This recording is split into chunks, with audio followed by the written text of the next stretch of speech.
land is likely to go derelict, the yield to decline, and the number of livestock to diminish greatly. That the supply of fish is expected to be 64% below the normal.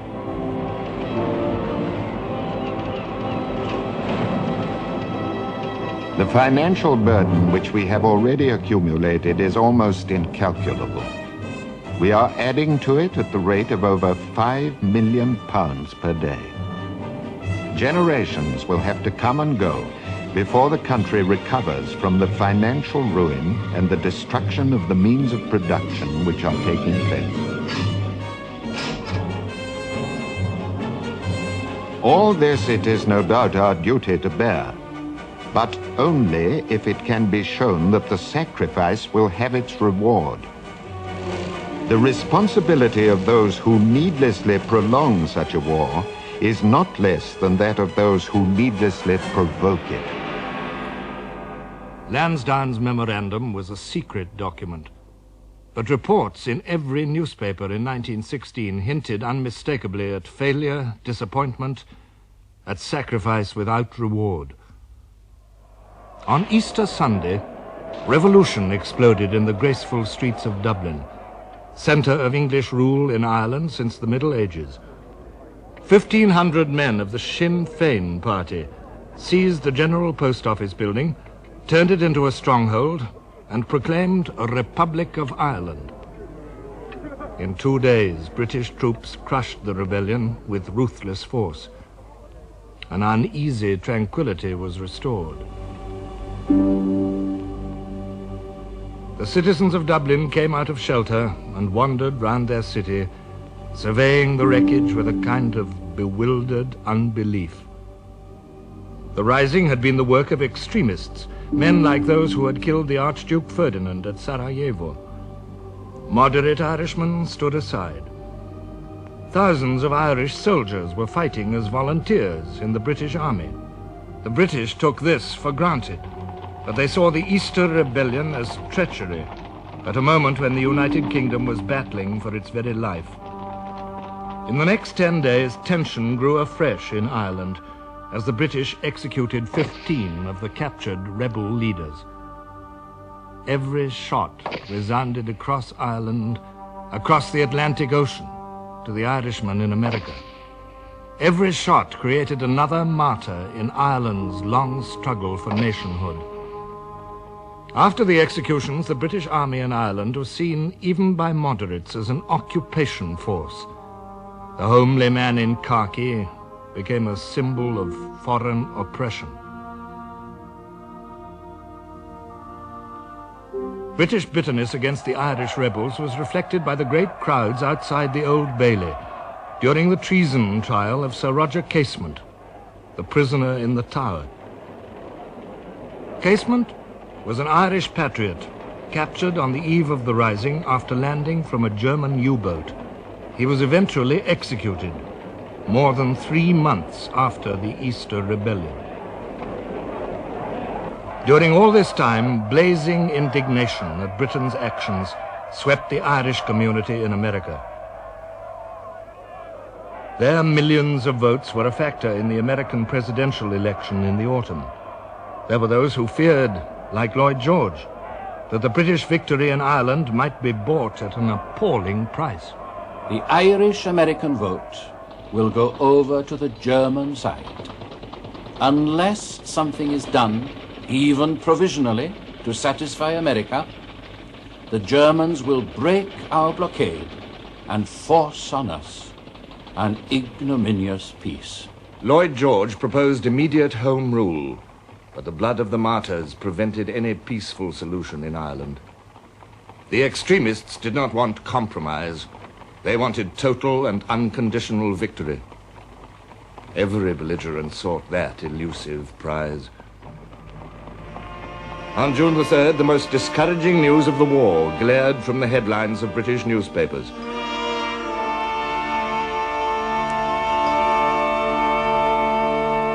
The British Grand Fleet had at last encountered the German High Seas Fleet off Jutland, and apparently had had the worst of the battle. Was this possible?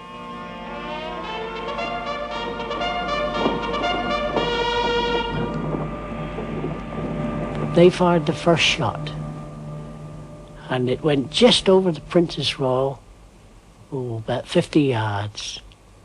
I said at the director gunner, I says, "Cool, that was a good shot, wasn't it?" I says. He says, "Yeah, it was." So they evidently had got a good range. The battle cruiser Indefatigable was the first to blow up because of a flash down into the magazine from a German shell. It was a terrific explosion. The guns went up in the air just like matchsticks, 12-inch guns they were. And she began to settle down. And within half a minute she was gone.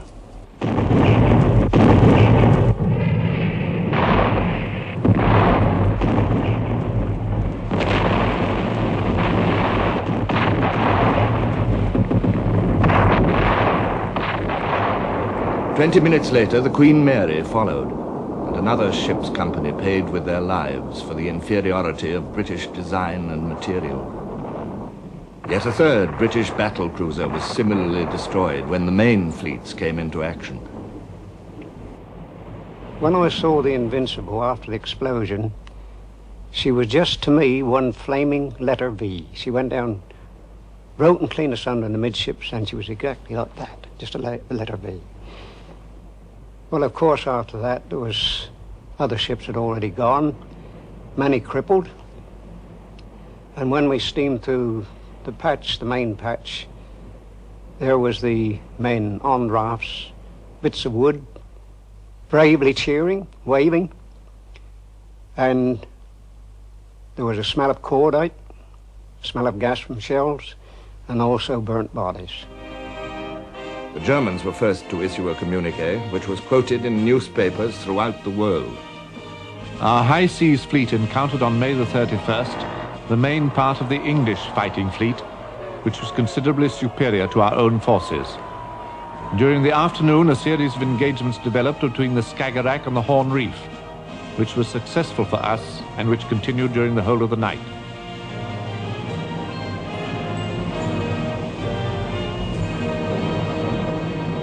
The British communique did not state whether the Admiralty considered the Battle of Jutland a victory or a defeat. The newspapers drew the inevitable conclusion. The Times said, "It is clear that we have suffered the heaviest damage at sea we have met during the war." The British were stunned. The Navy was their deepest pride. 4 centuries of decisive victory lay behind the Royal Navy. In 1916, the British people expected no less.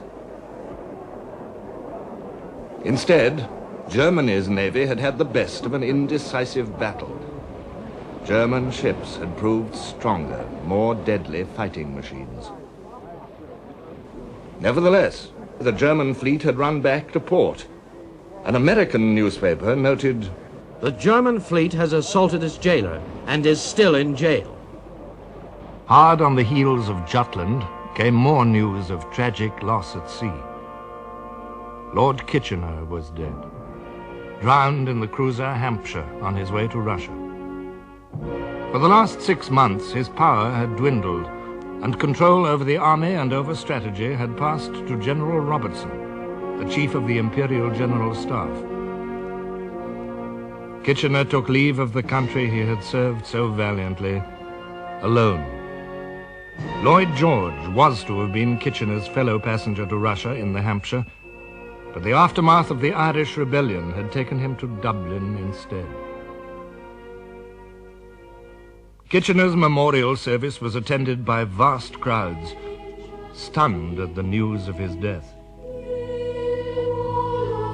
To them, he had still been a man with the power of magic, a titanic figure who had led and protected them amid the furies of this struggle.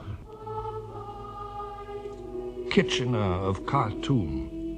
Now he was gone. The Irish Rebellion, Jutland, Kitchener, and the Somme. A year that had begun so bright with hope was growing old in loss and sadness. It is the third Christmas of the war, and the gloomiest.